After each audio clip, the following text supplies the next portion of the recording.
By Arkansas, for Arkansas. This is Inside Arkansas Live.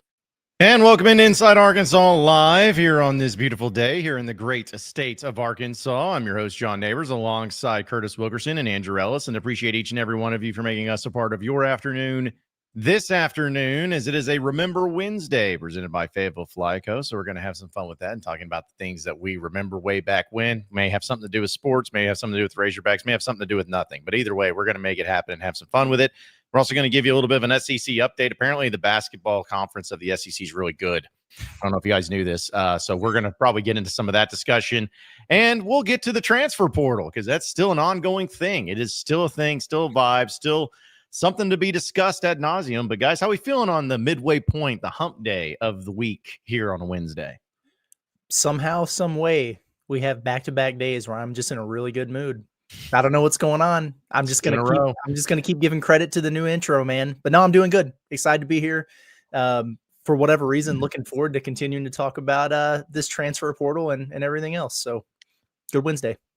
I got to be honest, I've made fun of recruiting guys for so long. People that love recruiting where I'm like, dude, why do y'all care about this crap? It's not worth it. Like, just wait and see what the roster looks like, and then we can decide.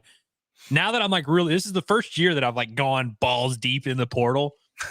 I can't get enough, dude. I'm sitting here looking at PFF grades from people I've never cared about before, dudes I've never heard of, and I'm getting real opinions on them and stuff. It's been a lot of fun to cover it all. And I am, is like Curtis, I'm in a very good mood personally. Now, will that mood translate to me having optimistic points of view on Arkansas's football situation? Probably not, but I am in a good mood though. So I'm happy, I can be talked in and based on the title of the stream, I feel like I'm in a position where I can somehow give some type of stance that's you know what? Maybe it won't suck. Yeah. Well, just don't worry, because someone in the chat will ruin that for you. I know they will say something that'll piss you off, and this happens on the daily. But that's what's part of the fun of the chat and part of the fun of interacting with all of you, which we will get into your chats here after a while, folks. But as you know from yesterday, there was a few additions to the Razorbacks, but also a subtraction. Rashad Dominion was one of those that entered into the transfer portal, which I know we covered a lot yesterday. And it got to the point to where you're just feeling like everybody that's leaving, all these key players you're familiar with are all gone. It's really hard to have that type of optimism and considering where everything's at. But getting some additions, which you will get a lot more additions, hopefully no more subtractions. That's what the title of the stream is called. And then today's show is just, what if the Hogs actually make this work? What if they are actually ahead of the game a little bit and maybe have some things that are going on that either we're not aware about or maybe we don't really truly believe in, but will pan out?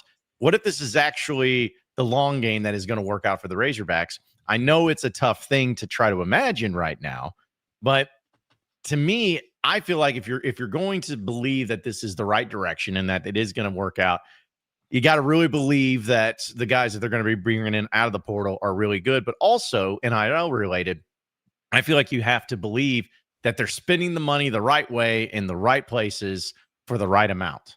And without a GM or whoever's in charge of that, it kind of is a little bit hard to believe. And so that's where it's just coming into play of an asking question of what if they do this though? What if this works out? How was it going to look? How is this roster going to look? How can they make it work in order to, win 10 games next year? Maybe not, but to just make it to where it's at least just as good this next season as it was this past season. Well, they would have to go and get 14 SEC caliber starters to add to this roster in their various points of need there. They would need to hit on all of their evaluations. They would need to do exactly what Sam Pittman said, which was, and I think this is relevant right now with some of these guys who have recently visited and left, is will you, if you find some guys that you really like and really want, be willing to overpay a little bit to make sure that you get them. They're going to have to do that to make this work, to your point, John. And as I understand it, there are multiple guys out there who have been on campus at the University of Arkansas who probably prefer the University of Arkansas at this point, but might have better offers elsewhere. So are they going to get their money up and stretch that budget a little bit to get some of these guys who quote unquote move the needle? They're going to have to. So yeah, I mean, it is a lot of work to do. And if they do all those things, and I think people can just be excited. But here's what's going to happen. There's going to be some more mental gymnastics, right? Because there are some people out there who want this to be a disaster because they want to move on from the Sam Pittman era and everything like that. You can't have both, right? Like you can either have a really good football team next year, or you can have one that sucks and you get rid of Sam. So if they do their job in the portal here, you're going to have to cope with the other part of it in exchange for a football team that wins a lot of games, which I think most people would probably be on board with. Yeah, I think Curtis made some good points there. We've got, I guess, 4 or 5 days left on our timer of our 1.5 week when we're supposed to feel really good about this thing. And really, the work's not going to stop there. Like they're going to continue having to nail these moves on this roster, and that could even go all the way through June. I mean, they nailed. I mean, Larry Wirth was a guy that they picked up pretty late in the process. I believe it was like May. And so, look, they're still going to have to find all of those type of pieces, the Steven Dixes, the Larry Wirths of the world. You're going to have to continue to find those diamonds in the rough. And Arkansas, like Curtis said, needs about 14, 15 of them. And so, look, the roster is going to be one thing, and we'll continue to dissect the roster in every way possible. I also think, like, we always look at sports on paper, which is the only way we can do it, especially in the offseason when you're trying to project how good someone is. All you can really look at is what they have on paper. But really, a lot of times it comes down to, do you have like that symbiotic feel on your team? Do your pieces make each other better? Is the sum of your parts greater? Like, is it better? Because a lot of times you could have, there's teams every year. Indiana's a good example of this. I know they had a good transfer portal class this year, but it's like Indiana's not one of the top 10 most talented rosters in the country by any means, but they've overperformed. And did they have an easy schedule? Of course, but it's like there's teams that kind of overachieve every year in college football, and I think Arkansas will have to be one of those teams, regardless of how this roster looks, whether it ends up being more like a 4-8 roster, a 6-6 roster, or whatever. Just with the schedule Arkansas has, they're going to have to overachieve. And so I think for me, it comes down to what Cam Ball and Fernando Carmona were saying yesterday of like, all we got is all we need, like the mentality of the team. I think that's going to have to matter a lot. You're going to have to get a lot because, look, the portal is filled with variables in the form of players and talent and pieces that can help you, but you've also got a lot of variables within your locker room in terms of the players, how they monitor each other, how they coach up each other, how they respond to things. You're going to have to pretty much get positive variables in all of those ways. Like they have to love their head coach, they have to love their position coach, they have to love the scheme, there has to be a lot of buy-in. And so I think that's really, the coaching staff has a lot of challenges to complete here in this portal, but then they're going to have a lot of challenges to compete when he gets into spring ball and leading up to the season. Get this group to really believe that they can overachieve and say, block out all that noise, forget that you're not getting any money, forget that you're poor, all this stuff. Like, you just have to get this group to kind of be a ragtag group that comes together. And so, look, I do think, like, everybody likes to poke fun at Ole Miss where they're like, hey, they spent $20 million and they didn't make the playoff or whatever. There's going to be teams like that in this 2025 season that spend a lot of money and don't get their bang for their buck or whatever. And there's going to be a team like in Indiana who, on paper really shouldn't be that good, but they just find a way to they have the right pieces. I'm not saying Arkansas is going to be that team, but I think, like, if you're making a case for how could the Hogs make it work, that's kind of where you go. Is it just has to be a mental over physical type of thing, because I think physically with the roster and all that, there's not really a case to be made that Arkansas is going to be a top half of the SEC team. To me, it's almost like you got to do it in the way of a Cinderella story in the NCAA tournament. You have to have a team that just has nothing but a great group of guys that play really well together, that stay healthy, that have talent, maybe is not as much talent as some of their peers, but because of the continuity, because of the connections, because of the way that they play together, it has to come together that way. And on top of that, you have to have phenomenal coaching to go along with it. You can say what you want about Sam Pittman or whatever, but we do know that Bobby Petrino is a good offensive coach. We know that Travis Williams is a good defensive coach. These are good coaches, at least in those regards. So to me, that's what you're going to have to do, is almost treat next year like you're the Cinderella story, that you're the team that's going to be not favored in any SEC game. Because I'm telling you right now, I just, given the circumstances, I don't think Arkansas will be favored in a single SEC game next year. And you're going to get picked to finish. Arkansas may get picked to finish last at SEC Media Days at this rate. I'm not even joking. Like, they might get picked last. So you're going to have to almost take that mentality of the little guy, the us against the world. We don't have the money, we don't have the talent, but golly gee, we got heart and we got that dog in us, and we're going to go out there and beat some teams. I don't like that mentality. I don't think it's going to be something that is a long-term successful, but given what's the circumstances right now, I feel like that's your best bet. You're just going to have to hope that you can become that and get the right guys out of the portal. Because when we're seeing guys like DT Sheffield, for instance, go to Rutgers, and that was a guy that Arkansas was in on, it just continues to kind of push the idea that, man, they just aren't, whatever it is, they aren't getting it. They aren't getting it. They aren't getting the guys that they reportedly want. And they're not only just guys that you reportedly want, but they're guys that you feel like you should get. Like playing in the SEC and you lose a player to Rutgers. Is it really something that you just say, oh, we didn't want him anyway? I don't know, but I just don't think that you're going to have the BDE going into the SEC. You're going to have, well, golly gee, let's go out there and give it our best and let's hope something happens. That's, to me, what you're going to have to do, as sad as it is. Well, whether Sheffield moved on from Arkansas or Arkansas moved on from him, that writing was on the wall when they got Raylan Sharp and Cam Shanks. I mean, like you can't keep getting the same guy over and over and over. Or maybe they'll try to, I don't know.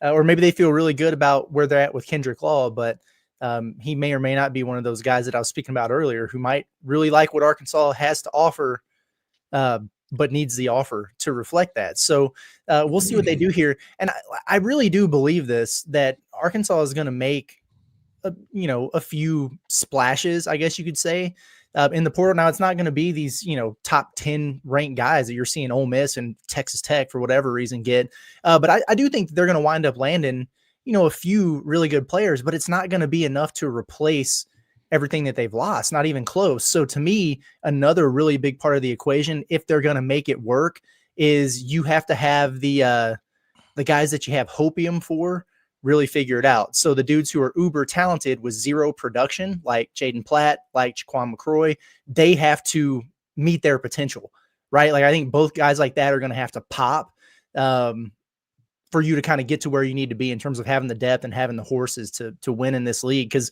I think it's very cute and it's heartwarming to do the chip on your shoulder, us against the world, we're underdogs, all we got is all we need thing. You got to have dudes to win in this league too. So some of those guys are going to have to pop for sure. And I think one thing that I'm really looking forward to, I mean, with this roster, I really do feel like with some of the guys that they're looking at receiver or DB or whatever, they're all kind of similar, like whether they end up with the Maddox kid or some other random safety, like, it's not like there's a huge discrepancy. I do feel like Corey Robinson, the tackle that they're looking at from Georgia Tech that visited this past week, and we'll wait and see on his decision. That's one guy where I do feel like if you don't get him, the next best tackle in the portal is a decent drop off. Like there would be a noticeable. That's one where and by the way, if we're talking about getting your pieces to outperform what they are and to really see the best version of them, having a good offensive line would be that. So if you're looking at this Arkansas roster, I think it's going to come in the trenches, man. Like I think Arkansas really needs to have a lot of those diamonds in the rough be in the trenches. And I think you got to go spend that money and spin that bag and get Corey Robinson, get you a center, whether it's Caden Kittler or whether it's Addison Nichols coming back or whatever. Again, I think all those centers are pretty comparable there. And so look, does that mean that Jaquan McCroy is going to be an oversized 6'9" guard, and you're going to have a Marion Harris playing guard, and hopefully he takes a step forward? I really don't know, but I think the offensive line is something that this coaching staff simply cannot afford to not figure out. Because if you don't figure out the offensive line, I don't see any case to how your quarterback's going to get better, your run game, which we'll see what they do at running back. I actually like some of the pieces they're looking at there. And a receiver, we'll see how that works out. But if you get that offensive line figured out, it's a lot easier for me to take into account and be like, okay, you know what? Taylor Green could be a lot better. They could be centered around the run game. You get a good running back in here in Mahadi. And, I could kind of see the vision. But if they don't get Corey Robinson, I think the offensive line is going to be another makeshift work in progress offensive line. Your center's going to be worse. Your guards are going to be worse. It's just going to be hard for me to buy into a lot of this. And I think for Sam Pittman, obviously he's a guy that has a lot of experience in O-line. I'm sure he's been seeing all the people who are like, hey, how is Sam Pittman supposed to be this O-line guru and his O-line sucks the last 3 years? Well, yeah, that's a very fair question. So I think that has to be priority number one. Arkansas cannot have a below average offensive line for this team to work. They just can't. Defensive line, I think they face a lot more of an uphill battle because you really only have 3, maybe 4 playable guys. Like I still like you need to get that Jarrett kid from Georgia. You need to get probably 2 more pieces on top of that, and you need your young guys to develop. But I do think like it kind of starts in the trenches for me, where like if this team is going to outperform expectations, they're going to need to outperform expectations on the O-line and the D-line. I'm glad you brought that up, Andrew. It's almost like you're looking at my show prep, because I was thinking with the offensive line, am I the only one that feels like if they just went all in on the offensive line and just got the best offensive line out there, their offense would be fine? Like, I mean, if they went all in on a defensive line, same thing. It's just like, yeah, you need guys to throw the ball. You need guys to catch the ball. And I get it. But it would make me just suddenly feel like, hey, no matter what happens, you got guys that are going to be in that position that are going to be really good because it starts up front.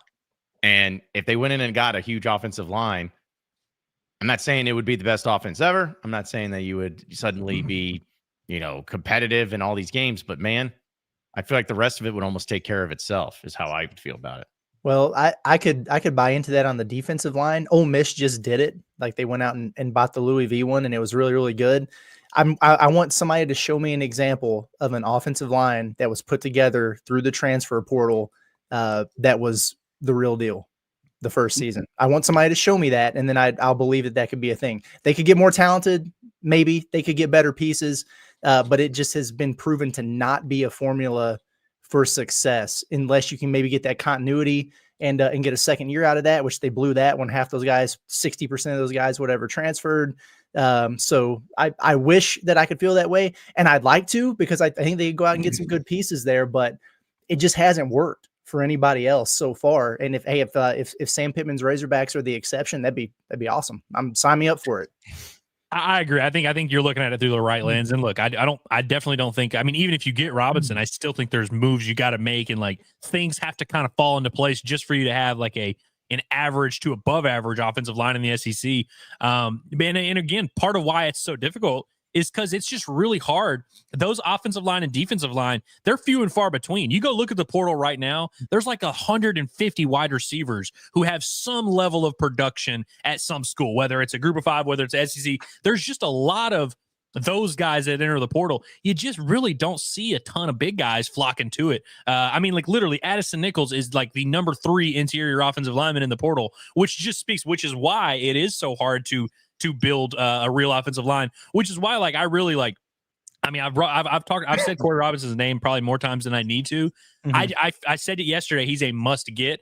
I don't if they whiff on him and they refuse to kind of up the bag for him, that really would move the needle for me because of a lot of those reasons you said, Curtis. Because it's hard enough to build an O-line through the portal anyway. But if you whiff on some of the top guys, and then some of the top guys in the portal are coming from your school, it's a really bad look, and it would be one that when this regime finally ended, we would turn back and say, that's why.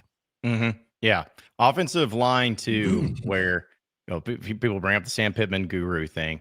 It's just been weird how long Arkansas has gone, where the offensive line that they had that was pretty solid, at least here in recent history, was an offensive line that was essentially put together by Chad Morris in a way, because those were the guys that he used, and that was arguably the best offensive line that they had, which, you could say that about Sam Pittman's team in 2021, mostly comprised from Chad Morris recruits and everything.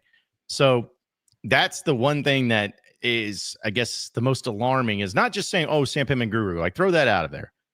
I'm talking about having like one of the worst coaches in SEC history, and not exactly doing anything right, but putting together at least a roster of offensive linemen collectively that has been better than anything you've had since. That's alarming. And there was even a case where last season, I guess, or 2023, you had a worst offensive line you've ever had. And none of that made sense. It just didn't come together. And so that's where I don't know if it's a lack of identifying the talent. I don't know if it's a lack of developing the talent. I don't know if it's just a lack of, understanding the being on the same page with your offensive coordinator. I don't know. But to see the offensive line just, you felt like this could be possibly the year. This upcoming season would possibly be the year where you would take that next step with the guys and keeping the guys there on your roster, and you didn't. So all of them are gone except for Carmona at this point. That's what's concerning, and that's what worries me, is that there's just not that you can't even count on that next year of development of the guys that you may have been happy with. You just feel like you're back to square one from where you were a year ago, essentially, except this year it's Carmona, where last year it was Josh Braun. That's what it feels like right now. Yeah, that's a good point. It's a good way to put it. And it like the just to clarify a little bit, like the continuity thing doesn't always work. I mean, that's why everybody thought that that Oklahoma State was going to be really good because all their offensive linemen were returning and they had 30 some odd starts together and they had the Doak Walker Award winner or whatever, and they were all 28 years old, and they sucked. So like that doesn't always work. Do I think Arkansas can improve their offensive line from last season through the portal? Yeah, I do believe that. I mean, frankly, it wouldn't take that much. But there's just not that many examples of an offensive line put together through the transfer portal where that's just been their strength. Like that's becomes the backbone or the DNA of their team. And it feels like, to your point earlier, John, like that's kind of what it needs to be on both sides of the ball. So that's what concerns me. Yeah, I'm not saying, they go out and get Corey Robinson and the Townsend kid from UAB and whoever at center, that they couldn't be better. I just think there's kind of a ceiling when you have to do it that way, but they don't have a choice because they can't keep guys around. So here you are. That's why it's like maybe, I mean, Addison Nichols is a little bit, and I don't think Addison Nichols getting him back would be like the biggest thing in the world. Be like, oh, now they're loaded. But I think like a guy like that is actually important here, where it's like that would have a little bit of continuity there. And again, he is, if we're just going off the rankings, which I mean, I'm not saying we should hold them all in the highest regard, but he is the highest rated center in the portal. Like, let's just be honest about it. And he graded out pretty well. Like, he wasn't one of the issues on Arkansas's offensive line last year. Neither was Fernando Carmona. So getting both of those guys back, maybe you have a Marion Harris, who, by the way, Marion Harris is a guy that we liked coming out of high school. We felt like he was on track to be a solid. I mean, everything we had heard leading up to the season was he's making progress. It seems he was maybe rushed into action earlier than he was ready for. But that you could say the same about Patrick Kudus a year ago, who graded out horribly, clearly took a nice step forward and was a much better player this year. Not saying that's going to happen with a Marion Harris, but I think like if we're trying to forecast like the best case scenario for Arkansas, I think it does include Addison Nichols. It does include a Marion Harris. It does include Carmona, and those guys taking a step forward. And then you add a piece like Robinson to it, and maybe you have McCrory, maybe you have Branham, maybe you have Bubba Craig or whatever. Like, I don't care. Maybe you bring in another guy. It would be a lot easier. And that's, again, going back to the offseason, that's why we felt it was important to keep Kudus, to keep Nichols, to keep Braun, because you could have just ran it back with that group and you would have felt pretty good about it. But obviously that's not going to happen. And so, yeah, again, like I don't want this to be misconstrued as us being like, yeah, Arkansas is in a great position. We're just kind of trying to do the mental gymnastics that a lot of fans do. And even doing it, it's kind of hard. Yeah, it really is. And even with the, even with the way that the portal has gone and the type of players that they're looking at, that's all well and good and great. But if I'm Taylon Green, just thinking like, well, man, I got to break in a whole new offensive line again next year, where I hope they can block, because this past year was pretty rough on me at times. And Taylon Green, I don't think I say this, I don't think I've really thought about it enough from the Taylon Green perspective of what all is going on. I mean, you think he has no running backs, no wide receivers, no tight ends, no offensive line from one year to the next. He is essentially Devo Davis when he was at Razorback basketball, where each and every year it was a brand new team surrounding him. Yeah. And I just can't imagine the position he's going to do it. Luckily, he's at least kept his coordinator and coach and Petrino. But I just couldn't imagine where you literally, I'd like to know how many times that's happened in college football, where the starting quarterback went from one year to the next with literally a completely new roster on the same team. Not that he transferred out, on the same team. So maybe that helps him because he did come into a brand new team last year. It's not like he's something he's not used to, but usually the continuity is going different directions. Other players are leaving, but in this case, Taylon Green, the quarterback, is the only one that's remaining at the same school for the next season. It's crazy, man. I love that comp there. It's true. It's like Taylon Green is Devo and Carmona is Kamani Johnson. And that's it. And, they wound up figuring it out by the end of that year and getting to a Sweet 16. So, we'll just have to wait and see. But no, it's true, man. I was thinking about that yesterday after R-Dub hit the portal. And I almost text Andrew about it, but I was driving, so I didn't want to do that. But I'm like, okay, what weapon does he have returning? And there's not one. Like none. Andreas Polsky? Like, is that, I mean, can he return also? I don't know if he can or Yeah. not. So it's like, I mean, what the hell do you have going on? I like Rodney Hill, but what did he do this year? You know what I mean? Jordan Anthony was fast. It's just, they're all gone, man. That's a tough situation to be in for sure. By the way, Eli Sanders is announcing his commitment today. I don't know that it's going to be Arkansas. I was gonna say, like, that does seem. I believe it was Richard Davenport was saying that he thinks he's going to USC. Which, Richard Davenport is about as close to gospel as you're going to get in the recruiting world. So even if he's not saying Arkansas, then I feel like it's hard to expect Arkansas. So I guess following us on Twitter means nothing nowadays. So we'll see how that works out. But yeah, it is going to be interesting to see. I mean, and by the way, the Taylor Green, who again is not going to have any of his weapons. Hog fans, cover your ears. That's the case. Like, if you're trying to build a case of like, why would this work for Arkansas? What's the case for Arkansas being really good next year? It's pretty much Taylor Green becoming like the best quarterback in school history. That's pretty much like the best case I can think of for why Arkansas will be good.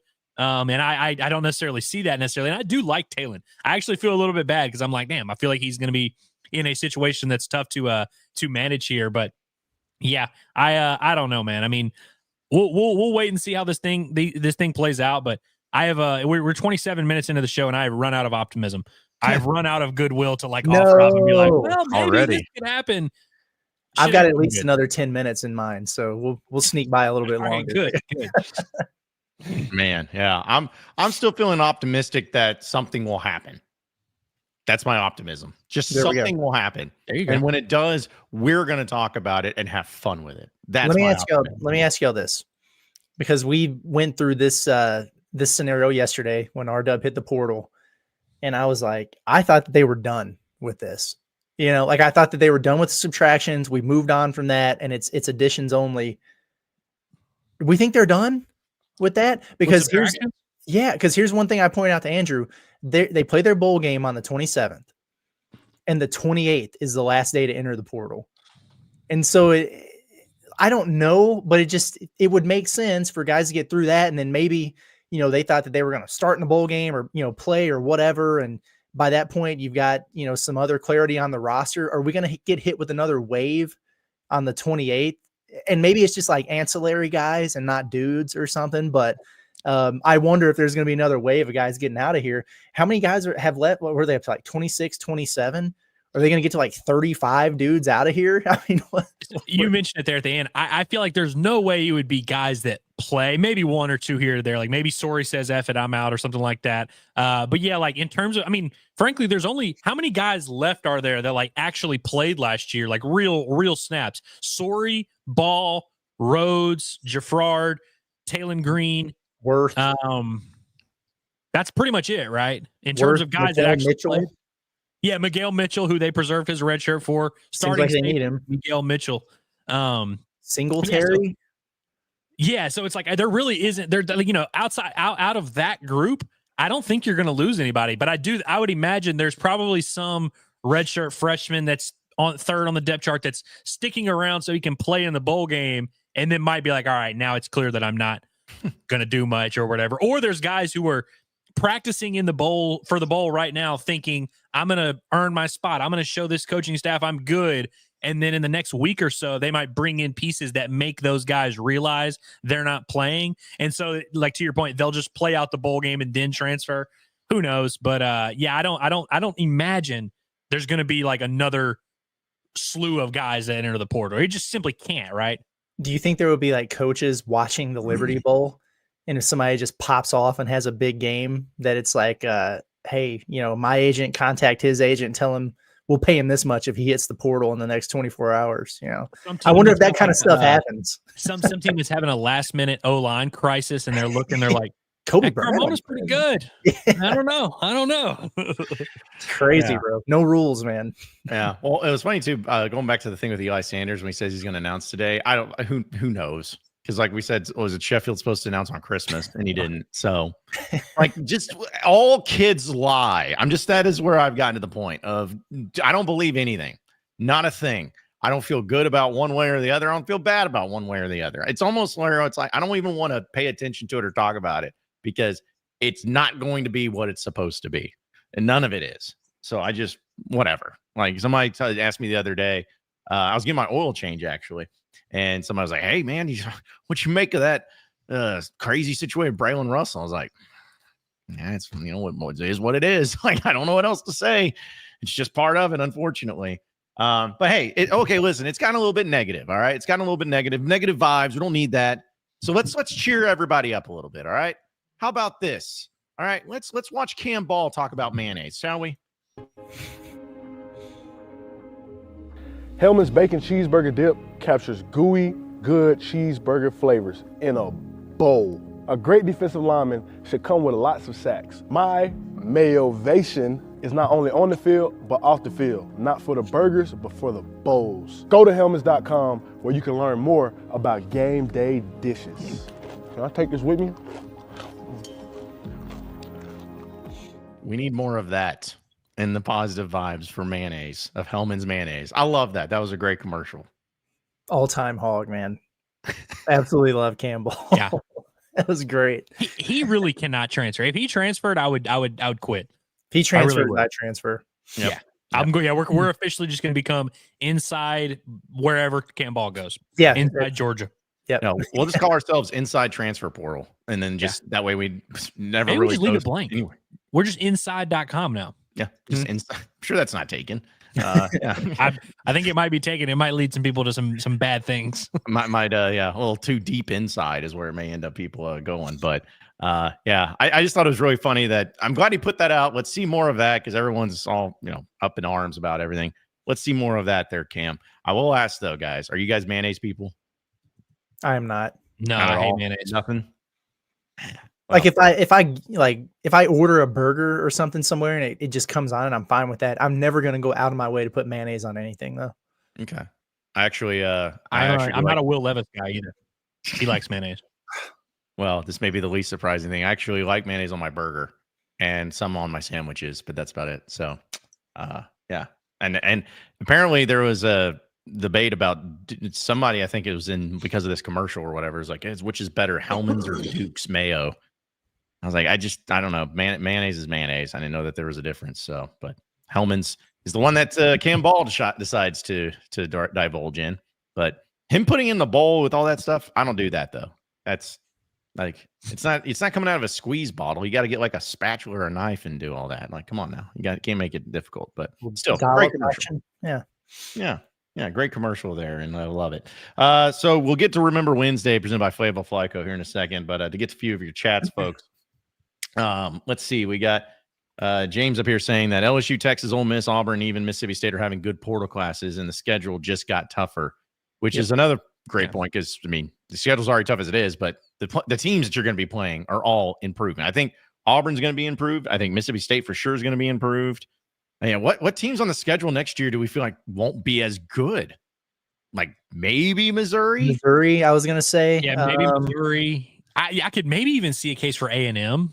But even them, like, I don't know. They're probably going to be pretty good. I mean, Texas probably won't be as good as they were this past year, which was maybe the best team in the country. You can make a case they'll be slightly worse, but no, I really don't see too much of a path. I think LSU and Auburn and Mississippi State really are the big ones because those three teams unequivocally got better in the portal, like are making massive moves. And those were three teams that were pretty down this past year, and you lost to one of them. So I think that one's going to be a tough one. Yeah. Also, Double H says that Curtis wins the hat competition today. So yeah, we know. They used to play music, but it doesn't work anymore. Oh, that's unfortunate. Let's see. Transplanted Texan says Pittman has the O-line guru title. Why is the biggest deficit on the team? Is he just good O-line coach that benefited from the recruiting strength of Georgia and or other coaches and players? And this is a good question that I've thought about.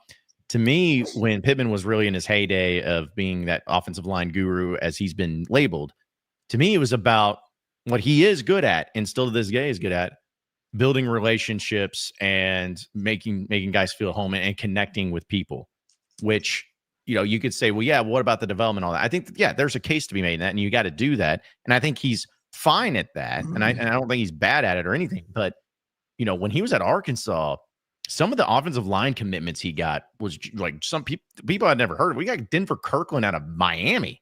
The last time he ever got a 4-star offensive lineman out of Miami. You got Frank Ragnow from Minnesota. You were just all over the place because he was just really good at going out and developing those relationships.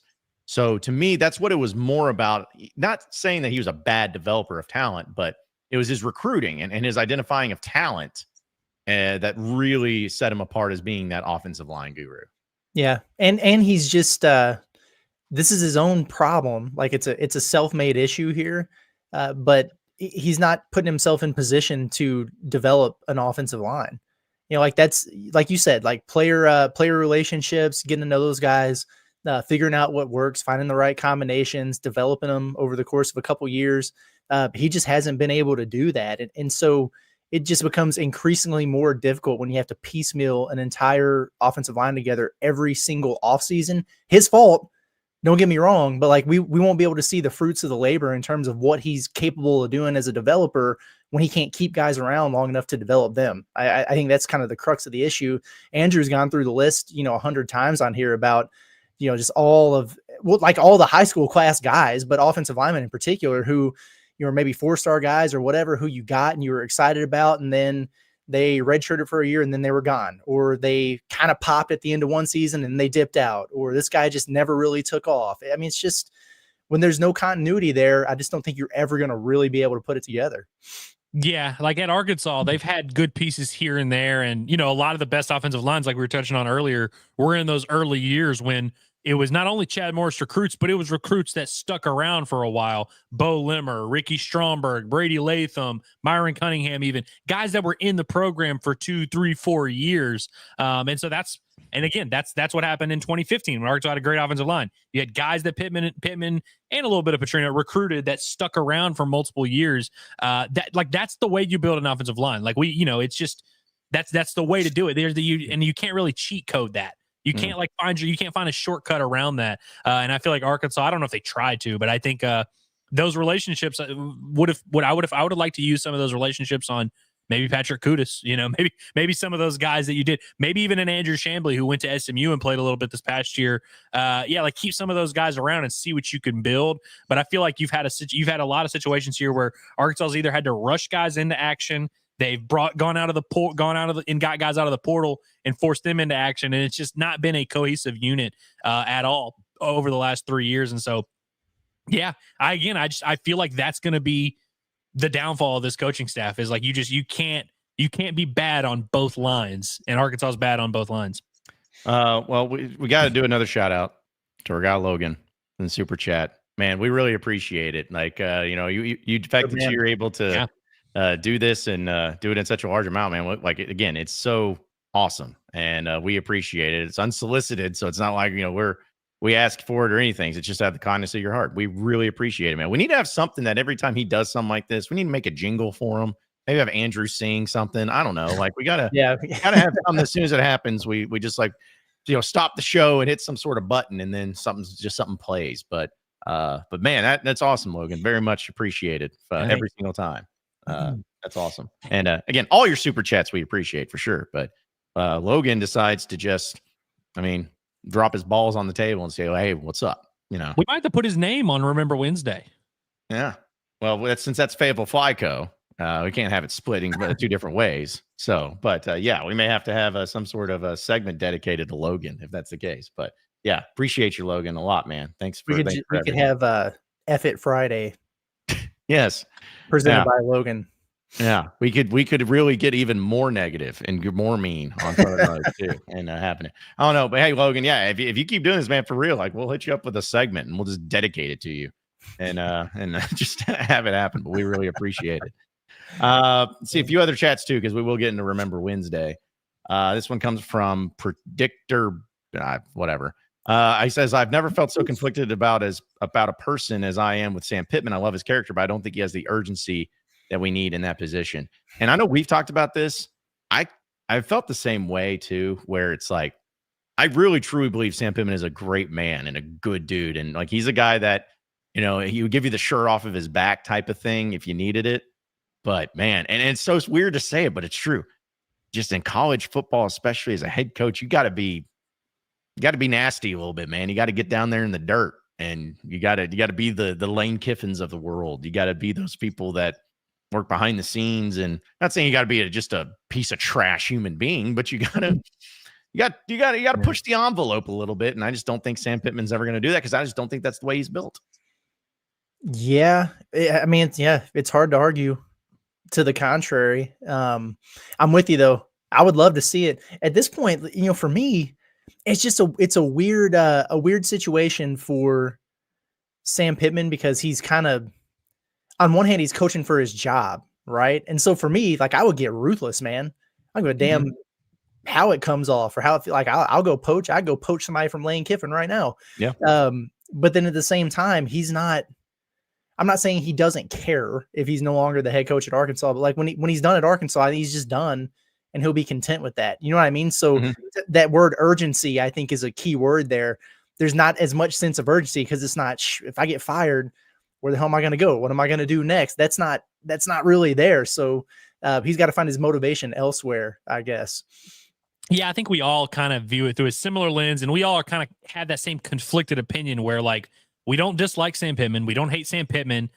We love the football program, and we like Sam Pittman as a guy, but it's just like we've kind of reached the point here where we have to ask ourselves some of these questions. I will also say that, like, the way Sam Pittman has handled a few things outside of football the last couple of weeks have rubbed me the wrong way, to say the least, and it made it a little bit easier for me to have some of these conversations, because again, like, I do think, like, Sam Pittman loves Arkansas, and I think he cares about Arkansas, but I think that's a great point, Curtis, that, like, I don't think it's going to, like, it's not going to change his life one way or another if Arkansas sucks next year. Like, no. I don't think it's going to really, I mean, look, and he's earned it, by the way. He's earned the right to be able to retire with Jamie and go to Hot Springs and do whatever he wants. And he's going to get that opportunity. But I do think, like, that urgency is definitely a big big part of kind of where we're at here. And I mean, again, like, that's where it's like, I want to separate, like, the art from the artist a lot. And you can love a guy and you can want him to succeed while also acknowledging he might not be the right guy for the program at this very moment. And again, I've said it a few times now that, like, I do feel like net, if we stop Sam Pittman's tenure right now, it would be a net positive. Like, I really do think it would be, just based on where the program started. I think it's pretty similar to the Mike Anderson situation, frankly. I think Mike Anderson was at Arkansas a little bit longer, maybe 8 years. But it's like, it's kind of how I felt about Mike Anderson at the time. And I actually was one of those guys who was like, are we sure we want to fire Mike Anderson? Turned out to be the obvious right decision. But, like, I loved Mike Anderson, thought he was a great man, like, really appreciated what he did for the program and the way he carried himself. But it was very clear that Arkansas basketball needed to go in a different direction to take things to the next level. And I think we're kind of there. Yep. A few more chats and super chats before we get to Remember Wednesday, presented by Fayetteville Fly Company. Shout out to Nick Lee. I like this. He's like, I accidentally left off a 0 in the donation. Hey, we appreciate it no matter what, Nick. Hey, we appreciate it, bro. Thanks so much, man. Jason comes in, also a super chat. Thanks, Jason. He says you can't have pinky of NIL while also bleed SEC starters at the same time. Pittman is talking out of both sides of his mouth, and we aren't buying. Which, I get what you're saying, where the worst thing any coach could have ever done, and I'm not just saying this in Pittman, I'm saying in general, worst thing that any coach could ever do is it ever get out or they ever say anything about how they hate or do not like NIL. The second that you do that, you came out and said it. And now everyone's, whether it's right or wrong, you can come out and be, oh no, well, we got to get this. But people know in your hardest of hearts, you hate it. And if you hate something, if you don't like it, I don't care who you are, you're not going to be all about it. You're not just going to learn to love it. It's just not how it's going to happen. So that was something I felt like was bad from the get-go. And, Dave Van Horn did the same thing. Dave Van Horn was but I think it's different in baseball. I think it's different in college baseball. We're talking about college football. I mean, where the money is the biggest. So I think that really was what hurt Sam Pittman. That, and, keep bringing up the blue light special, just the little comments and the little things there that says really, really hurt him in the grand scheme of things. Yeah. And he's just not it just doesn't fit his personality at all. And it goes back to the GM conversation for me. I just feel like they really, really need that and need to get that done, because that is probably the person who needs to be having those conversations. Like, some coaches are equipped to do that and some aren't. And it's not a competence thing so much as it's just like a personality trait. I think like I could see Lane Kiffin sitting in a room with one of these players, having those discussions, negotiations. I could even see Eli Drinkwitz, as big of a dork as he is, sitting in a room with guys having that type of conversation. I can't see it as much with Sam Pittman. Maybe I'm wrong. I haven't been in a room with him to have those conversations, but it takes me back to the GM thing. If they really need somebody to be in charge and at the forefront of that. And I don't know why they're waiting until April to make it happen. If they're going to. Like, here's one thing: is like I understand like the not feeling great about NIL. I understand Pittman's stance to an extent. I mean, a lot of fans feel the same way. How many people have we had reach out that have been like, "Man, this whole transfer portal, NIL, this new era has really made me question my love for college football." Completely valid stance, but my whole thing is it's the rules that we're operating with. It is the world we live in. If you don't want to live in the world. I'm not. If you don't want to live in this world, I should let me clarify. Let me clarify. If you don't want to play this game, don't play it. Okay, and there's no shame in not wanting to play this game. Wake Forest's head coach stepped down the other day, citing kind of this whole thing of like, hey, my job is just a lot different. I realize like maybe I'm not a great fit for this world. He kind of came to that conclusion. I understand the situations are different. There's no shame in that. There's no shame in just kind of being like, hey, I don't really like this. I don't want to participate in it. Freaking Nick Saban quit his job. He was like, I don't want to do this. I don't want to play this game. So he's not playing the game. But I don't think you get to play the game and complain about the way that the game is being played. And as much as we all kind of do that, we all understand like that's the circumstances that we're in. And so it's like you either adapt or die. And to the point you brought up about Dave Van Horn, he always says his thing that he goes to now is we have enough. He doesn't make it seem like they have all this crazy money and we're just paying whoever we want. But he's like, we got enough. We do what we got to do. We adapt. And if Dave Van Horn can learn new tricks, I feel like there shouldn't be a coach who's like, oh man, I'm old school. I don't want to do this. Blah blah blah. It's like I don't know. All these other really good coaches of varying ages, of varying personalities, they all kind of find a way to adapt or they quit. And so what are you going to do? You're going to adapt or you're going to quit. I just think it's funny because I don't know why. I just thought it would never happen, but how funny it would be if like Dave Van Horn in the middle of a game on ESPN or SEC Network broadcast is just saying, yeah, well, we got the blue light special players over here. And, they got the, like, nothing. You would never say that. Like, just, it would not even happen. It's like, yeah, we got, Golden Spikes caliber players over here. Yeah, we got blue light specials, but LSU over there, they got that. Also, I want to touch on this comment here because Ryan McDaniel says DVH hates the timing of the draft and has been extremely outspoken about it. Yeah, he has. And he's also been outspoken about the rules and stuff like that. He's also like on the committees that make some of these things. And so he has a voice. He's a very important figure. But you know what DVH does? He goes out there and gets a shit ton of draft picks every year. He puts a shit ton of guys in the MLB draft. He can complain about the draft because he's got 14 of his players being drafted because they took Caden Wallace away from him. But that doesn't stop him from going out there and getting top recruits and developing top draft picks. And that's kind of where I'm coming from, where it's like, even if we all don't like it, we adapt or we quit. And DVH has very much adapted. They have one of the best rosters in the country year after year. Yep. Also, before we get to Remember Wednesday as well, Jason also had another super chat where he kind of said something similar. He says, you can't bleed starters off the team while also having plenty of NIL. Pittman is out of his depth. He needs to step down just like Clausen did. Clausen's who I just did the Wake Forest guy I just referenced there. And I'll say this, like, to your point of that, it's like kind of like in a poker game. Sometimes you got to know when to fold. Don't sing the song, but just saying you got to know when it's hey, you can't sit there and complain about, well, I hate these cards I was dealt. Well, it's the cards you're dealt. You got to do something with them. You either set them down and get out, or you play with them and you figure it out. But you can't sit back and hate on it when it's what you're doing. It's just the fact of the matter. So, all right, let's go ahead and jump into a little Remember Wednesday action presented by Fayetteville Fly Co. The Rod Hog, of course, was the apparel that we always rock. They got on sale right now at fflyco.com. You can check out all the great apparel that they have. Still got some great sales in time for Christmas time. It's coming up before you know it, but use that promo code HOGSBY20 and you get 20% off your purchase. No matter how many items you buy with Fayetteville Fly Co., it is 20% off. Just go to the website at fflyco.com. Use promo code HOGSBY20 for 20% off. And guys, I wanted to bring up just a random one that I think you guys even referenced last night when talking about Rashad Bennion. But do you remember when Rashad Bennion said that he hated the transfer portal? I saw that referenced all the time.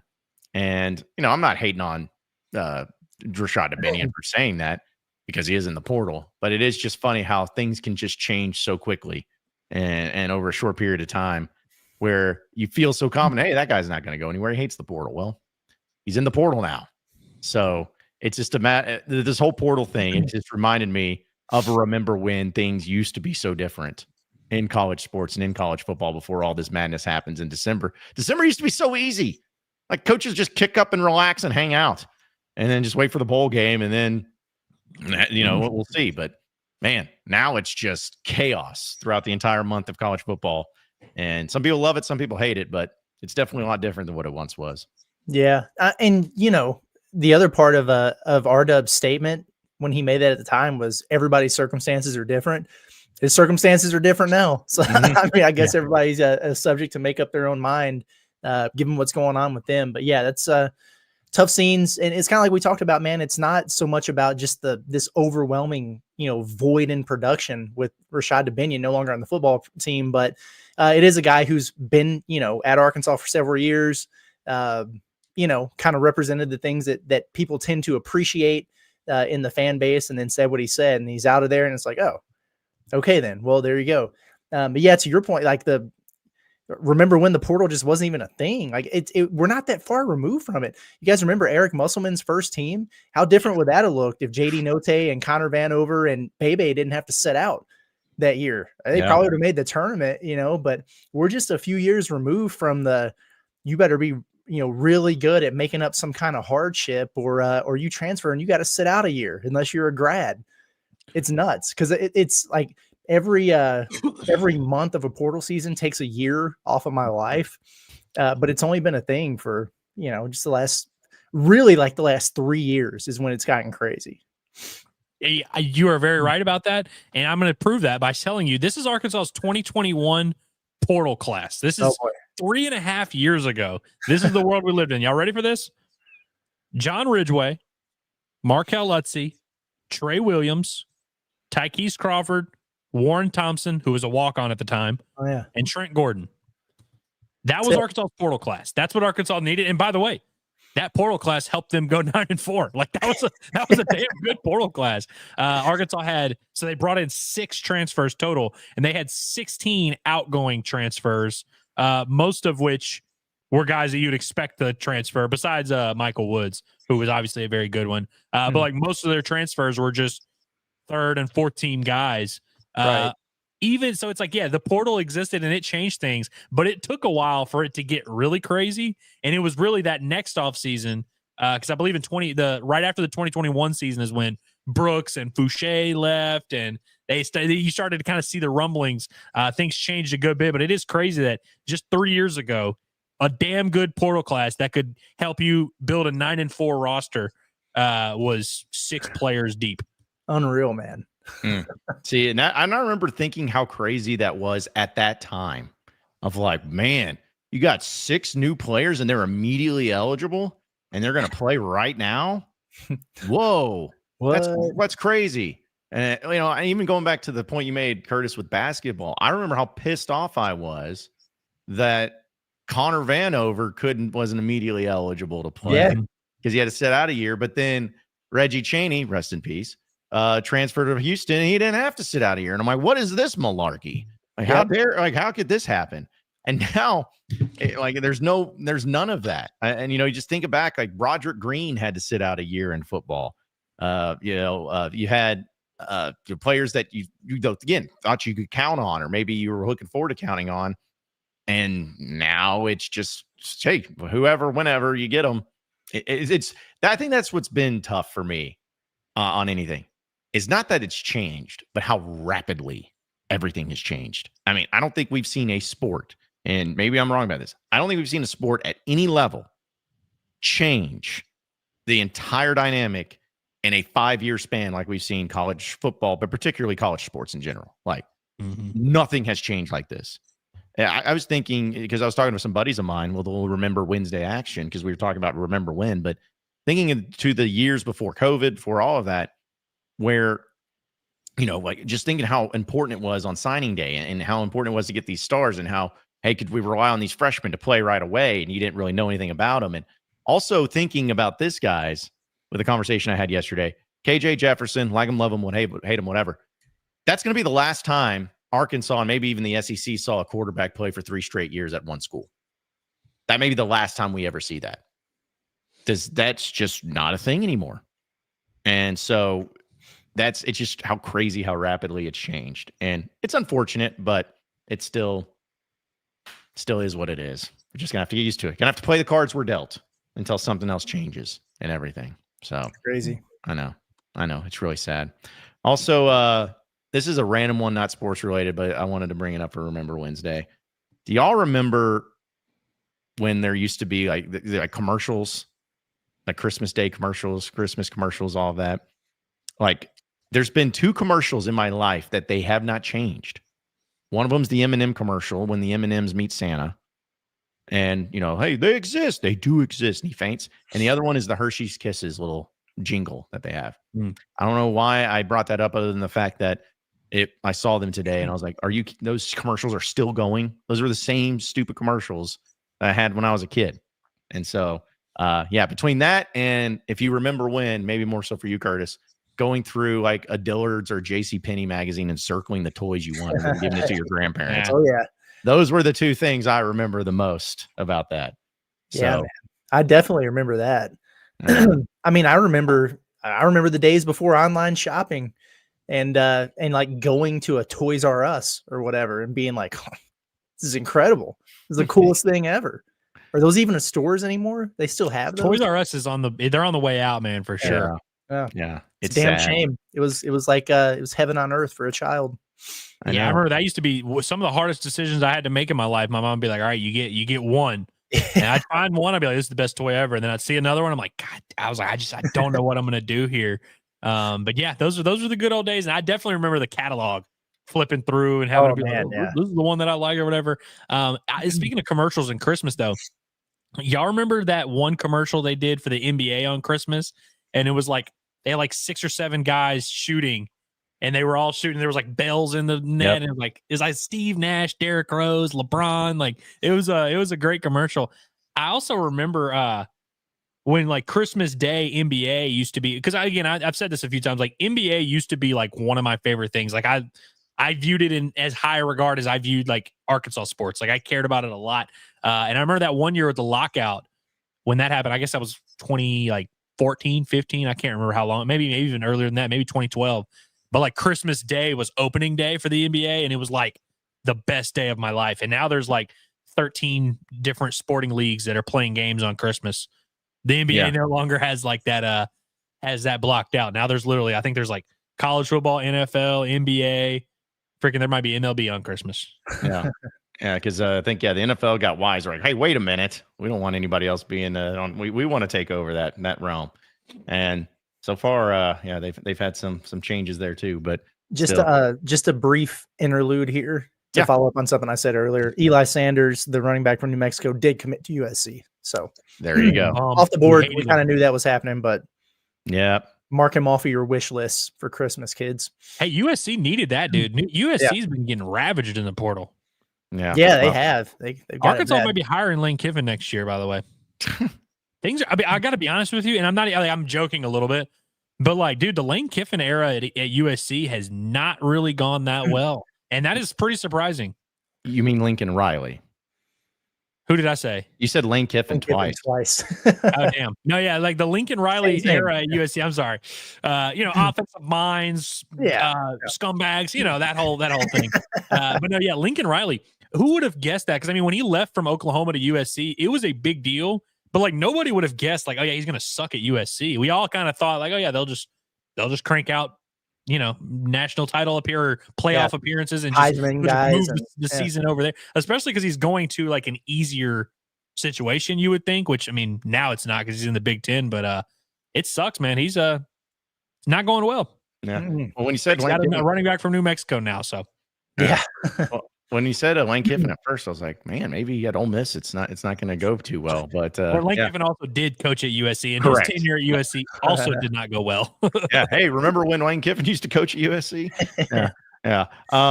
Also, guys, I wanted to bring this up. I retweeted this, and I don't know if you guys really went into depth in discussing it, but did y'all see Jalen Braxton in his interview with Inside the Rebels.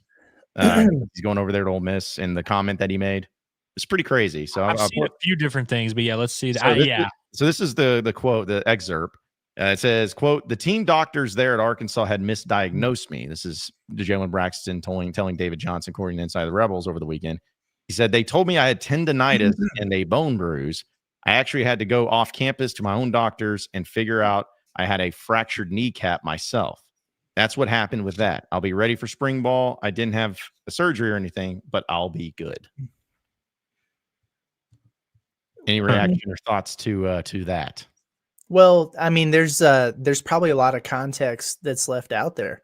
I don't doubt that there was a misdiagnosis, but there are levels to that. I mean, there's an initial evaluation, and then you go get some scans, and those fractures in the kneecap, especially if they're hairline, like you can miss them in initial x-rays sometimes, especially if you have a bunch of swelling like right after the fact, and you might need a follow-up scan to see that. Or it could have been a situation where he didn't pop positive for any of the signs in their evaluation, and then you give it time and you treat it. And if it's not getting better, then you go and do a follow-up or some more scans or whatever. So like it's a process. So I don't doubt that there was like an initial misdiagnosis, or maybe they didn't think it was as bad as it was, whatever. But still a bad look that he had to seek out his own doctor to wind up getting the right deal. And yeah, and you know, like a couple years ago, Arkansas was running this thing where guys who had been hurt and had surgeries or whatever were just re-injuring the same things. Like there were 2 or 3, maybe more guys in that situation. Yeah. And now it's like the misdiagnosis things or whatever. So, you know, it's a big operation, a football program. You got to tighten up everything. And maybe that's an area that could get a little bit better. Yeah, I'm sure there's a little bit of a, you know, he said, she said here. So like, again, I would like to hear the other side of the story and hear from Arkansas's perspective. No, actually this happened. I'm sure there is that side. I'd like to hear it. But yeah, you mentioned the re-injuring thing. I mean, Dominique Johnson, I don't think it's a stretch to say that it ruined his career because he tore his ACL and then re-tore the same ACL. Like it was like a weird thing where he literally had the same exact injury 2 years in a row. Jalen Cataline, I believe, had multiple shoulder surgeries at Arkansas. Now, obviously, these are also separate things because you're going from football training staff to UAMS, and you know it's a little bit different here because I remember there was a little bit of talk of that with Trevin Brazil last year when he came back from injury and took him a long time. Now that's a little bit different because now he's clearly gone on to be pretty good, but like there was a stretch there where it was like any big time surgery that happened at the University of Arkansas, you're like, oh no, something bad's gonna happen. So yeah, I mean, it sucks. And look, I'm not qualified to speak on this. I'm not qualified to be like, yeah, Arkansas did bad here, they did bad there. I really don't know, but I know it's kind of a narrative they've been fighting for a while, and it sucks that Braxton went through that, honestly. And look, whether there's more to the story or not, I'm sure there is. It's definitely, the more you think about it, it's very clear that he was going to be transferring the entire time. I just don't know how the coaching staff missed that, how they didn't see that coming. Because even up until the Texas game, which was in like mid-November, we were still hearing Sam Pittman be like, "Well, yeah, we're hoping to get Braxton back at practice, you know, maybe." And I'm just like, it seemed like he was completely like, he missed all of these conversations. And Sam was basically telling us throughout the process, because he first said tendonitis, and then he said bone bruise, and then there was another setback, and then he said it's a leg. Like, right? I mean, I'm saying it like it adds up to what what Braxton laid out there. You know, that's what I was going to say is like if you correlate that with what Pittman was saying in the press conferences, it kind of went all over the place a little bit there, and just again, I don't know. It is a very unfortunate situation, and you hope that whatever is going on, if there is anything going on to where players are being misdiagnosed or whatever, it gets fixed rapidly. But there has been some weird stuff like that of re-injuries and everything too, that just kind of, whether it's true or not, it does add into a narrative of something like, hey, well, maybe there is an issue with this just because of what has continued to go on there. But still. And the fact that Braxton, talked about that and opened up about it, obviously, kind of, again, adds up to him of like, I ain't getting back in there. I ain't trying to do this. I ain't trying to do that. I'm going to hang out, red shirt or whatever, and go on. And by the way, this is a factor with Kudus too. Remember, because he had his whole back situation, then he goes back to practice, and then all of a sudden he's not at practice. All of a sudden he's out. he was one of those things where we were like, could he play against UAPB to maybe he'll be back in November? Like it really went from that to that real quick. And so there was a little bit of some sketchiness going on there too. I mean, you talk about like trust with coaches and everything, but a lot of times these players spend more time with their, like the athletic trainers, the medical staff than they do coaches or their teammates or their family. I mean, because you're in there all the time. Like after practice, you're in there, you know, ice baths or whatever treatment you need. Most of these guys are going through different rehabs for little, you know, nicks and bruises and injuries they have going on. I mean, you spend multiple hours daily with the medical staff. So that part of the trusting relationship is really important too. Yeah. So just an unfortunate thing. There's no question, but wanted to talk about that and address that. Yeah. People in the chat. Yeah. We know Eli Sanders went to USC. We talked about that. I just, by the way, I DM'd him, just shaking my head, and I unfollowed him. Done with him. Did you really? I just unfollowed him. If he sent a DM, I'd be pretty impressed. Man. Well, the other day he followed me and Andrew like the same time, and so we were thinking, okay, that's random. There might be something to this. No. Yeah, because what's his Twitter handle again? I want to see if he ever ended up following me because I felt left out in the whole situation. He also followed me at the same time that Rodney Hill followed me, which was also right after I put out a funny Braylon Russell tweet. So I started really doing the math, and I'm like, I bet they're in some type of running back group message or something like that. And someone sent the tweet, and so Rodney Hill. And so I really was like, oh, damn, like, you know, he's involved. He's in that shit. Oh, yeah, I guess he did follow me. I don't know when he did, but he did. There you go. Yeah, I'm unfollowing him. Sorry. If you're transferring the portal, don't follow us unless you're a hog. Yeah, like what are we gonna do for you? That's a tease, man. It's not fair. Yeah, like what are we gonna do for you? Also, let me bring this up too because that was funny. Jason says seeing Arkansas on that Netflix series is gonna. It's like will be funny.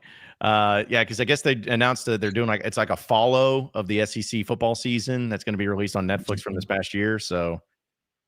All right. I'm sure Arkansas will be featured in a very positive manner. And who will not be featured? Alabama, Georgia, Missouri, Oklahoma, Ole Miss, and Texas will not be featured. So good PR for the Hogs. Why would they? They declined, apparently. Oh, so the winning programs declined? Well, and also Ole Miss has their own. They have their own thing this season. So I bet that's probably why they did it.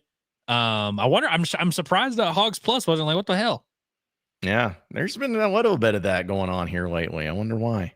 Yeah, that's. I guess I don't know. I'll probably check it out. I'll definitely check it out. I mean, if Arkansas is involved, yeah, to see how it goes for them and everything. Also, a shout out to Lane. You get a little super chat. I said, "Love the bombastic hat, Andrew. 58 days away." Shout out to Lane Hedge. He was one of the first. You know, I opened up the mailbag for baseball, and he was one of the first guys that responded, and we did a video. He's you know, we appreciate his support. We appreciate the $5 more than anything. Yeah. Support and watching our show and all that's cool, but $5 that's really what we like. I'm kidding. Yeah, that's beer money. Days, dude. Every time I see the number, it's like lower than I thought it would be. Yeah, and I saw 66 last week. I was like, oh damn. Yeah, no, that is crazy. How it's going to be here soon before we know it. Also, I guess Michelle was saying Arkansas didn't decline because they will get paid for it. True. Yeah. They need money. I hear it. They're just trying to get everybody with as much money as possible at this point in time. So yeah. Hey, if anybody gets bored, by the way, I see somebody in the chat says this. Phil says AFC North Hard Knocks with us being the Browns coverage. This is really good. If you have not checked it out, if you have Max, definitely check it out. They're doing like the in-season Hard Knocks, and it's just the AFC North. So like Steelers, Ravens, Browns. Who's the other one? I don't remember. I don't know who the other one is. Steelers, Ravens, Browns, Bengals. That's right. So you got Joe Burrow, you got Lamar, you got Mike Tomlin. There's some. They show like me. It's pretty good stuff. If anybody is bored and likes watching football content and wants to get prepped for the Arkansas Netflix series. Yeah, check it out if that's the case. Also, I'm trying to remember. Somebody didn't bring it up, and someone brought it in the chat, but I didn't highlight it or anything. They were talking about how much issue they had with Rashad Dubinion turning off his replies on his tweets. When I'm like, I don't blame him, dude. I would turn off my replies too. You people are savages. Y'all are crazy. Hey, it's like we're on your side, and look at our chat. I can't imagine like if we would have left y'all, what our replies and our mentions would be. So yeah, I'm not I don't blame anybody for doing that. So, but yeah, somebody was just upset. They're like, yeah, a little coward sitting there. Who cares? Shut up. It does not matter. Yeah. I mean, by the way, he's not the first to do that. Braxton, Kudas, they all turned them suckers off. Yeah. Which, yeah, again, I would too. 100% in this day and age. I would too, given the circumstances. Let's see. There was a few more chats here that oh yeah, well, I want to say, of course, this from Bear Fan. He says, like the show, click that on that thumbs up. Yes, please do so. That. Yeah, we would appreciate that if you did. I wonder what Bear he's a fan of. UCA, Chicago, Missouri State, possibly. Cal. The options are endless. Josh brought this up. I think one of y'all highlighted this, but he says, can we take a poll and ask how many of us are actually happy with the current leadership of the program? So the reason I highlighted is because Andrew Hutchinson did do that poll over on Best of Arkansas Sports. And it was pretty overwhelmingly, like, I think it was like 75% of Hog fans were like not happy with the job Sam Pittman was doing as the head coach. The offensive coordinator and defensive coordinator, Petrino and Williams, got very high approval ratings, which I thought was interesting. It was like 80% approval for Travis Williams, which, I mean, you know, I approve of Travis Williams, but I didn't think he would get 80% positive. Yurachek, 50-50. Mm-hmm. Interesting. Literally split by one vote.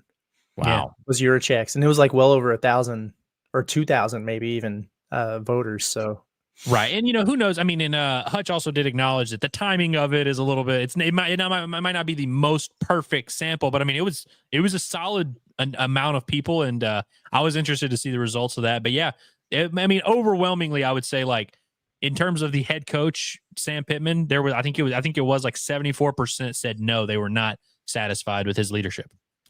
See, I was under the impression, as I was told, that it's only just a few people on Twitter.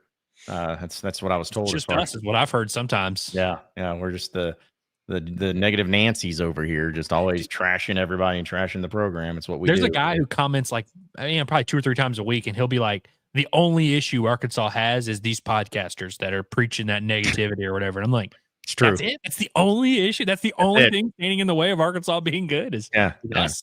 Yeah, as if it just went away, everything would be just hunky dory. Everything would be fine there. If that's the case, then I'll stop wasting my time trying to sell, you know, some of these commitments that have 0 stats and multiple years of college football. Yeah. I mean, really digging deep, trying to find, you know, the positive spins here. So I'm sitting there reading high school stats for freaking Connie Walker, and y'all are sitting there telling us we're negative. Like we're trying to find anything. We spent the first 30 minutes of the show. We were like, maybe they'll just be a group that bands together. You know, like it's tough, man. I can't wait to talk about this Mahadi guy. So yeah. Oh yeah, that'll be fun. Yeah, it would be fun. Also, Dr. Sharp said this. He said, "Do not say that Taylor Green does not have any running backs. He does. They're just not proven backs. What about the other running backs that didn't get a chance throughout the season?" This, I think, is reference to the comment I made where he didn't have any players around him.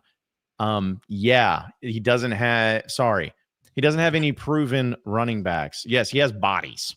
He has people who are listed on the depth chart as a running back. But I mean, you could be listed on the depth chart as a running back, but does that mean he has a running back?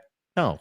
So it's you gotta understand it. It's about contributors, starters, people who played this season. He does none of those. None of those players exist on the team. First, second, and third string guys are all gone. I mean, it's not a shot at the other guys on the roster. It's just that the dudes who really contribute throughout the course of the year aren't there. Yeah. And also, I mean, you have, I believe, 1, maybe 2. Tyrell Reed's on scholarship, right? Yeah. So you have 2 scholarship running backs still there. And Rodney Hill, by the way, did play here and there. I think he even scored a touchdown at one point.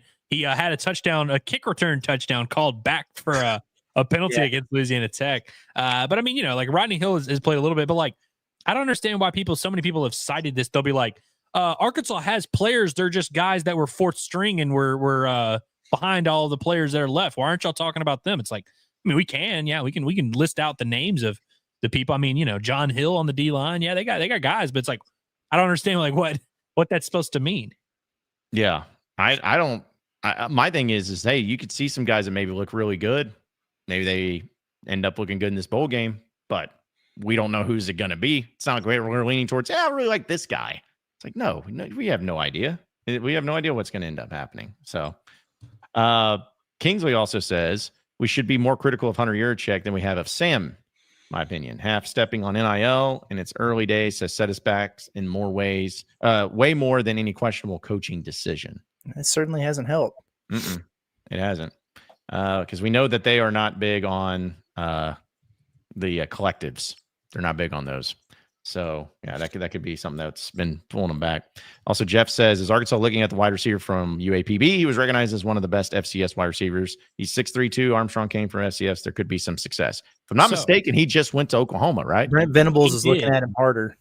Yeah. And also, y'all remember, this is the guy who was like, I'm pretty sure it was this guy who was the one we talked to. We did like a whole show about him leading up to the UAPB game because he was like, yeah, them boys ain't nothing. I'm gonna slow. dust them up. Yeah, they're slow or whatever. So that'd be kind of funny. Yeah, I'd imagine that comment probably didn't help. But no, yeah, I mean he had a ton of offers, and he ended up at OU. So good for him.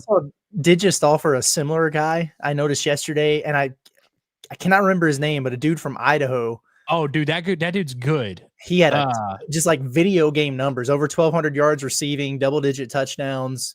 An FCS guy, so whatever. But he put up some numbers. So if you're looking for that, who could be the next Andrew Armstrong story, then maybe keep an eye on him. I'd have to go find his name. Yeah, I know. I like Dwyer. Thank you, Ryan.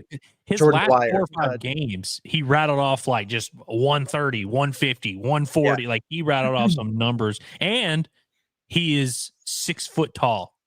There we go. Yeah. Well, I can't wait for him to like go to Rutgers or something like that instead. It's going to be great to break that down. Not to be negative, but true. I have to be a little bit. So again, folks, it's Remember Wednesday here on the show presented by Fayetteville Fly Co. Use that promo code Hogs by 20 for 20% off your order at fflyco.com.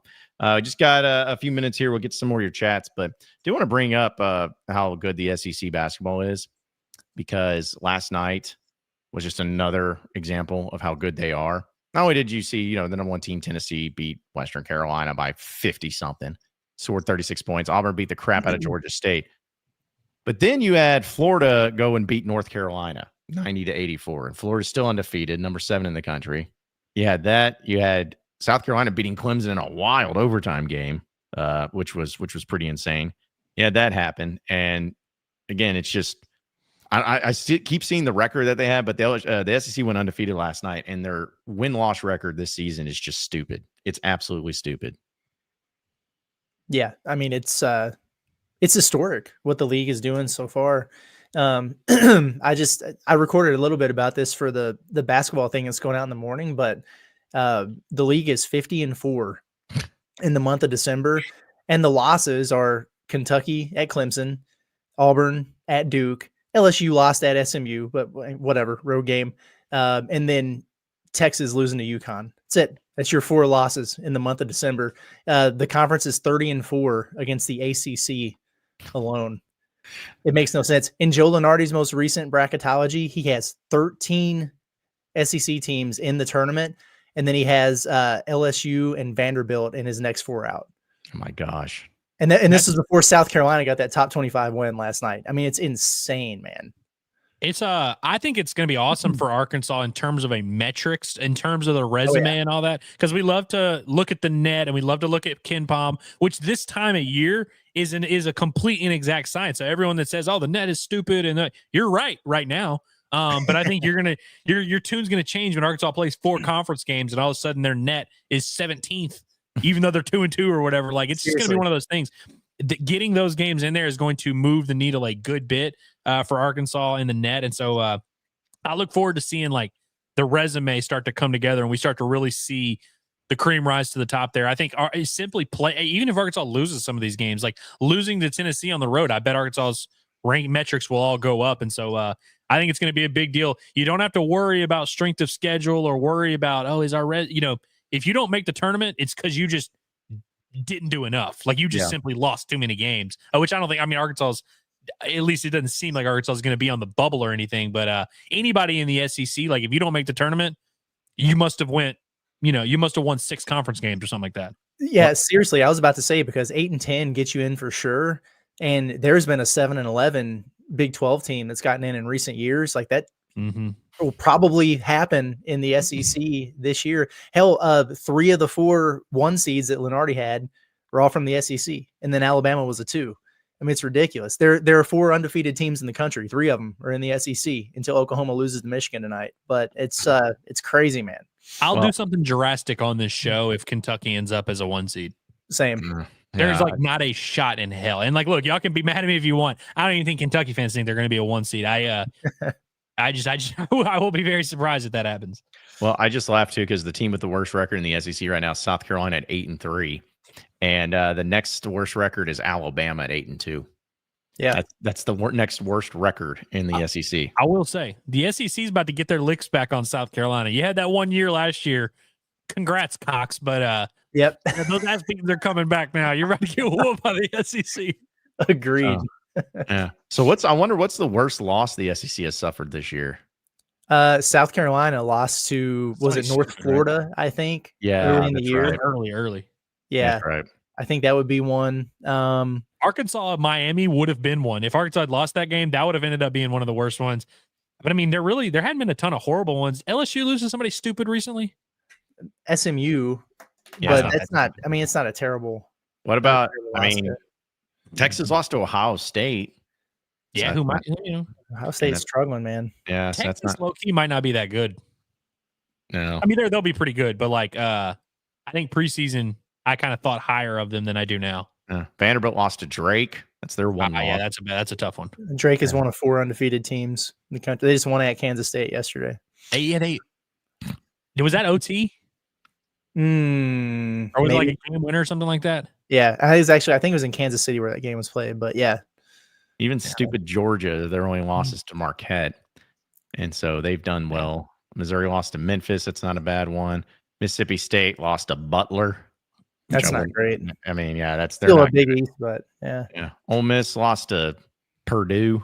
So yeah, I mean, even in the losses, there hasn't really been many bad ones. But you know what's funny? I know what's going to happen is this is going to be like the greatest SEC basketball run ever, and yet they're still not going to have any teams in the Final Four. It's going to be one of those things. Like they're going to have all the high seeds, but they're going to screw around and do dumb stuff and not even get to another team into the Final Four. Because there hasn't been a national champion from the SEC since Kentucky in 2012, right? I think it was the last one. Yeah. I think that's true. And then before that was Florida in 06-07. And before that was Kentucky again in 98. So I'm talking about 30 straight years of what, 3 the Big Ten went through a stretch. Like the Big Ten hasn't won that many titles as you would think. They're still going through it. Was Michigan State the last one? Yep. And that was like early 2000s. A while ago. Yeah, it was 2000. Literally 2000 is when they won it. I also laugh too because up until Ohio State won the national title in football in 2014, the Big Ten went with that from the Michigan State championship to that Ohio State. They went that long until the conference had a team national championship in any sport. Never happened. Poverty. So yeah, and then since then, I mean, Michigan I guess won it last year in college football, but yeah, still a struggle a little bit there. But yeah, it's a great league. Good basketball, fun basketball to watch for the most part. Have they said anything about Janai Broom yet? I haven't seen anything. No, I know so I didn't get to see exactly what happened. I know he suffered an injury. A lot of people were concerned about him. I mean, this dude right now is the player of the year. Yeah. I mean, I don't know who else would be. Ridiculously good. Yeah. And so, yeah, they're definitely going to need him back ASAP. But yeah. Also, this is so random, guys. Did you know that that Ole Miss is playing a team called Queens? Nice. Like that's the school name. It's Queens. Like New York Queens? I guess so. It's the Queens University Royals. There's one in North Carolina too, I think. Really? Mm-hmm. I just saw that and it's like they're playing Queens, and I couldn't help but think of the Sacramento Queens as Shaq referred to them as. The Queens Royals got to be one of the worst names. That sounds like an arena football team. Yeah, Queens Royals is I think it's a little too much on the nose. Right. That's yeah. A little too much there. Few little just random headlines I wanted to bring up, guys, before we get out of here for the day, which we appreciate everybody watching in here on Remember Wednesday, presented by Fayetteville Fly Co. Jerry Jones is interesting, as always, but he did his radio interview, and I want your guys' thoughts and comments on this. from one of the quotes that he had. He was asked if he's ever eaten raccoon recently because it was mentioned by Panthers wide receiver Xavier Legette. He says, I've eaten a lot of raccoon. The answer is yes. It's not uncommon at all. One of my favorites is squirrel. It's wonderful. We all had our favorite pieces. My mom and I would even ask for the brain of the squirrel. It's delicious. Seriously. I've had squirrel. I've had squirrel a long time ago. I've had raccoon. I've never had squirrel. I've not had raccoon. Raccoon is the worst. It's disgusting. I went down to the coon supper in Gillette, and that's a thing. They do it I think every I year. remember this. Yeah. Yeah, and it was awful. I almost threw up. So don't do that. Was the squirrels good? It's fine. Okay. Yeah, I can't remember, honestly. It's like chicken, or to me, it's the same thing as like a frog leg in terms of how I feel about it. Like I'll never seek it out, but someone's like, "Hey, try this." Yeah, okay, sure. I haven't done the brain thing though, but it is a thing. I know that. I don't know. I'll just stick to chicken and steak. Just those are just fine for me. I'll make those work. Also, I wanted to give a shout out to a funeral home in Columbus because they have changed up the way that they do funerals, where they are the very first funeral home to apply and be approved for a liquor license, because they say when people are grieving, they like to drink. So if you have a funeral there, you can get hammered and drink your sorrows away. So I like that. There should be open bars at funerals for sure. Yeah, I would go to more. I think if that was the case, it's just an uncomfortable situation. No matter what, it's very sad. But people handle their liquor in different ways. You might get way more of the sobbing, freaking out. You might get way more of the guys who laugh at funerals, which is sometimes it's an okay thing. You need that uplifting kind of stuff, and sometimes it's like, hey man, read the room. So yeah, funeral crashers there, but I'm interested. Could you imagine that? It's like, what do you do for a living? Well, I'm the bartender at the funeral home. Just the type of job that would be. It's like every day I just got to deal with people crying it up and then having them get drunk. And I don't know. Hopefully they tip well. But if this doesn't work out, I might apply. Yeah, hey, listen, give it a shot. There'll be worse gigs out there. But the guy who owns the funeral home, he said, quote, "My role in this position is kind of be a party planner for the dead. Be more of a celebration of life than more of the multi-day traditional services, which cost a lot of money. So therefore, we're making it more manageable for people to deal with their grief, as we all do in certain ways, and being able to provide them with celebrating to their loved one and raising a toast at a bar." So there you go. I mean, I like that. I like that a little bit. But by the way, you referenced Xavier Legette. Y'all heard that dude talk? No. Y'all have not heard this guy talk before? I haven't had the pleasure. Okay. Give me like 12 seconds while I pull this up. Because this guy, we were talking about squirrel and raccoon and all that. That's where this whole conversation starts. I have heard this dude talk. Played it. This Saturday today, man, it's gonna be that coon, man. My cousin they called me last night and told me they killed the coon 2 days ago. They took the clothes off and everything, washed them up. Yeah, we about to dive into that today, man. Come on, man. Shout out to you, man. Happy Thanksgiving, brother. Happy Thanksgiving, dog. He went to South Carolina. And I remember him pre-draft. He was at his pro day and he's like, "Man, I'd love to be a Carolina Panther, man. It'd be my dream." I heard him. Yeah. Now he's like, now every time he gets in front of a mic, he goes viral for something. That was awesome. Yeah, that's really good. Yeah, I like the country accent, I guess, because I hadn't heard them talk before. But yeah, the throwing the country accent into that was kind of throw a whole nother angle into it too. Well, when you were reading the whole Jerry Jones thing, I was just like hearing his voice, and I was like, I wonder if they've heard this. Oh, well, he seems like the guy probably talked about eating squirrel or eating raccoon or whatever it is. Exactly. Yeah, that's pretty good. So, all right, guys, before we wrap up, any final thoughts before we get out of here? No. Okay. I don't think I have any final thoughts. And if I do, I'll just share them whenever some news happens today. Hopefully something. I really hope we get, Mahadi or Robinson or somebody. I think Law is at Kentucky right now, so he probably won't get an announcement on him anytime soon, but I hope something happens. Somebody. Any of these dudes who have left campus within the last 48 or so hours, for the most part, I'd be happy if they got them. So give us one today. Come on. Yeah, that's all we ask. We're not trying to be greedy. Just one. Actually, specifically just one. Do not once you give us one, we're good. We don't need a 6:45 announcement or anything like that. Yeah, and if y'all could do it around 3:30, Yeah. Or, that would be ideal too. We'd appreciate that. I'm sure they're listening out there, but either way, hey, we do appreciate each and every one of you listening in and watching in Inside Arkansas Live. Be sure to subscribe to us here at Inside Arkansas on YouTube, as well as follow us on our social media at Inside Arkansas, and also check out our website at InsideArkansas.com for all the latest and greatest up-to-date information on all things Razorbacks, and we'll keep it going from there. So for Andrew Ellis, as well as Curtis Wilkerson, I'm John Neighbors. Same sports show, same sports channel tomorrow afternoon. We'll see you when we see you, folks. Have a great rest.